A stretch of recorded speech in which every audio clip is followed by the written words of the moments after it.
They just selected the videos that will support their narrative. And I think it's not correct. What? Bisita natin. Sir, the Senate was not under attack, sabi ng DIL, sir. Well, it's their own version, but officially the Senate will.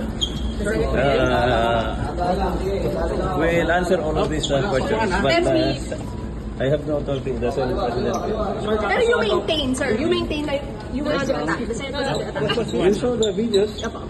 So you maintain, pinaninindigan nyo yun, sir. Yes. We will show you. We will show you. Excuse me. Oo nga, sir. It is expected.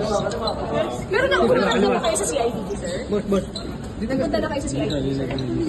Hindi pa. Yesterday, I was able to talk to General Morico because our lawyers advised me to request for extension, right? We are not prepared.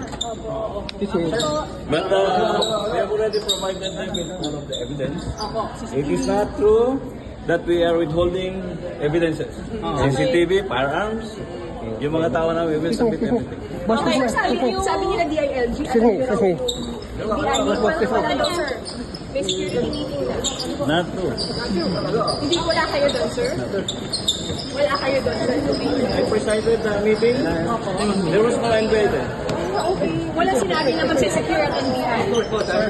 Wala sinabi na magsisecure ang NBI. Our meeting is about the impending impeachment, security preparation. I invited the security manager of GSIS. He was there. He did not say anything about the NBI arrival here. So it's all. Sir, minimaintain nyo man na isang shot lang ang ginawa niyo, sir? Tatlo daw kasi, sir. Boss, Wala raw attack sa Senate. Okay, hindi ba kayo sir? Wala ka tang, sir? Sir, what can you say na sabi walang attack sa Senate?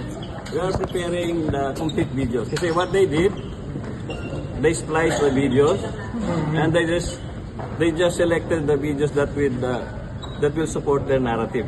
And I think it's not correct. What type of narrative ba? What type of narrative kayo may attack sa Senate? Sabi nila walang attack. Sir, naninindigan kayo But soon, we will all... Pero ano yung mawala? We will show you. Thank you po. Bigyan mo kami ng konting panahon. Thank you, sir.